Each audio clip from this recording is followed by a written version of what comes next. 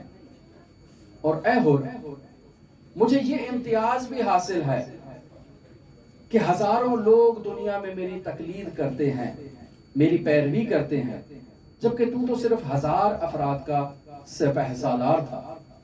حر، یہ 3 امتیاز مجھے حاصل ہیں، لیکن اے حر، 2 امتیاز تیرے پاس ایسے ہیں کہ میں محسن الحکیم تیری زری پر آ کر اس کو بوسہ دے رہا ہوں۔ پہلا امتیاز تجھے یہ حاصل ہے کہ تجھے سید الشہداء کی ضمانت ملی، تو سید الشہداء کی شفاعت سے مالا مال ہے۔ اور اے حر، تجھے دوسرا امتیاز یہ حاصل ہے کہ تیری پیشانی پر بطول کا رومال باندھا ہوا ہے، تیری پیشانی پر بطول کا رومال ہے۔ اے حر، وہ امتیاز مجھے حاصل نہیں، اس وجہ سے تیرے در پر آ کر میں تجھے سلام پیش کرتا ہوں۔ اے حر، سید الشہداء کوفے کی طرف سفر کر رہے ہیں، اور جب زبالہ کے مقام پر پہنچتے ہیں تو حضرت ابو الفضل العباس سے کہتے ہیں کہ پانی کے مشکوزوں کو پہلے کی نسبت زیادہ بھر لو، ہمیں زیادہ ضرورت ہے۔ اور جب کوفے کی طرف بڑھتے ہیں تو ایک صحابی آواز دیتا ہے اللہ اکبر۔ پوچھا کیا ہوا؟ کہا وہ سامنے نخلستان نظر آ رہا ہے۔ کہا یہ سرزمین ہے، یہ صحرا ہے، یہاں کوئی نخلستان نہیں، یہ ایک لشکر ہے جو تمہاری طرف آ رہا ہے، شدت سے پیاسا ہے، ہلکان ہونے کو ہے۔ جیسے ہی لشکر قریب آیا، امام حسین نے دستور دیا کہ مشکیزوں کے تسمے کھول دیے جائیں، تمام لشکر کو سیراب کیا جائے۔ اور 1000 فوج کے ساتھ حسین ابن علی کا راستہ روکنے کے لیے آیا ہے۔ لیکن آل رسول، ان کی فطرت یہ ہے سجیتکم الکرم، پانی پلایا۔ نہ صرف 1000 لشکر کو پانی پلایا، بلکہ سواریوں کو، گھوڑوں کو، حیوانات کو بھی سیراب کیا۔ اور جب لشکر سیراب ہو گیا اور وقت آیا آذان کا، پیغام بھیجا کہ ہم اپنی نماز پڑھتے ہیں، تم اپنے لشکر کے ساتھ نماز پڑھو۔ کہا ٹھیک ہے، میں یزید کی افواج کا سپاہی ہوں، لیکن جانتا ہوں اتنے ادب کو کہ فرزند رسول کی اقتداء کرنا ہے، میں آپ کی اقتداء میں نماز پڑھوں گا۔ ایک نماز جماعت قائم ہوئی، اور نماز کے بعد جب سید الشہداء اپنی سواری پر آ کر سوار ہوئے اور دوبارہ سفر کا ارادہ کرنا چاہتے ہیں تو یہی حر ہے، آگے بڑھتا ہے، سید الشہداء کی اس سواری کی لگام کو تھام لیتا ہے جو عربوں کے ہاں بہت بے ادبی شمار کی جاتی تھی۔ سید الشہداء کہتے ہیں سکولت کا، اموں کا، تیری ماں تیرے اوپر گریا کرے، تو کیا کرنا چاہتا ہے؟ کہا حسین، اگر تیری ماں فاطمہ نہ ہوتی تو میں بھی تجھے ایسا ہی جواب دیتا، لیکن کیا کروں حسین، فاطمہ کا احترام لازم ہے، میں تجھے جواب نہیں دیتا۔ لہذا نہیں جانے دیا حر نے، اور بالآخر کل 2 محرم کے مصائب بیان ہوئے کہ یہ قافلہ پہنچ گیا کربلا کی سرزمین میں، اور العطش کی آوازیں بلند ہو رہی ہیں کہ عاشور کے دن جب سید الشہداء نے استغاثہ بلند کیا، حل من ناصر ینصرنا، حل من مغیث یغیثنا، حل من ذاب یذب عن حرم رسول اللہ، کوئی ہے اللہ کے رسول کے حرم کا حفاظت کرے اور دفاع کرے؟ ایسے میں ہور آتا ہے اور عمر سعد سے کہتا ہے، اے عمر سعد تو کیا کرنا چاہتا ہے اس لشکر کے ساتھ؟ کہا سروں کو تنوں سے جدا کر دیے جائیں گے اور ہاتھوں کو جسموں سے جدا کر دیا جائے گا۔ عمر سعد کے ارادے کو بھانپ لیا، جان لیا، اپنے خیمے میں آتا ہے، ایسے کانپ رہا ہے جیسے سانپ کانپتا ہے۔ اور صحابی نے پوچھا، ساتھی نے پوچھا، اے ہور اگر کوئی مجھ سے سوال کرے کہ کوفے کا شجاع ترین انسان کون ہے تو ہور میں تیرا نام لوں گا، کیا وجہ ہے، تو کیوں کانپ رہا ہے؟ کہتا ہے میں خود کو جنت اور جہنم کے درمیان دیکھ رہا ہوں اور میں جہنم کو انتخاب نہیں کروں گا، جنت کی طرف جاؤں گا، لہٰذا باہر نکلتا ہے، اپنی سواری کو خیام حسین کی طرف موڑتا ہے اور ایک انداز میں آتا ہے کہ جو عربوں کا ایک مخصوص انداز تھا۔ عرب جب نادم ہوتے ہیں، جب پشیمان ہوتے ہیں تو اپنی زرہ کو الٹا باندھ لیتے ہیں۔ بعض کے رسم ہوتی ہے کہ وہ اپنے جوتوں کو اپنی گردن میں آویزاں کر لیتے ہیں، بعض کی رسم ہوتی ہے کہ اپنے ہاتھوں کو اپنے سروں پر ڈال لیتے ہیں۔ حر نے ان تمام رسومات پر عمل کیا اور آیا خیام حسین کی طرف، راستے میں اللہ کی بارگاہ میں دعا کر رہا ہے، اے میرے پروردگار میں نے آل رسول کے دلوں میں کرب کو ایجاد کیا، میرے اللہ مجھے معاف کر دینا۔ اور جب خیام حسینی کی طرف آتا ہے تو سید الشہداء کو مخاطب قرار دیتا ہے، کہتا ہے السلام علیکہ یا ابا عبداللہ حل لی توبہ، کیا میرے لیے بھی توبہ کی گنجائش ہے؟ اور میں وہی حر ہوں جو آپ کو کربلا میں لایا، اور میں وہی حر ہوں جس نے آپ کے خاندان کے دلوں میں اضطراب کو، رعب کو، وحشت کو ایجاد کیا، کیا میرا گناہ بھی معاف ہو جائے گا؟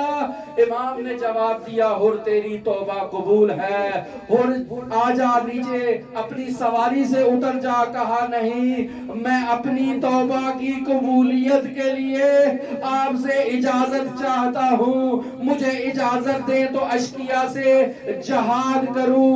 امام نے اجازت دی، حر میدان میں آئے اور 18 افراد کو واصل جہنم کیا۔ حر کو ضربت آئی، سواری سے نیچے آئے، ابا عبداللہ حر کے پاس آتے ہیں، حر کی پیشانی سے خاک کو دور کرتے ہیں، حر کے پیشانی سے خون کو جدا کرتے ہیں، اس قیمتی رومال کو جو صدیقہ طاہرہ کا رومال تھا حر کی پیشانی پر باندھتے ہیں اور حر سے کہتے ہیں، اے حر تو اس دنیا میں بھی حر ہے، تو آخرت میں بھی حر ہے، جیسے تیری ماں نے تیرا نام حر رکھا، حر تجھے بشارت ہے جنت کی۔ یا حسین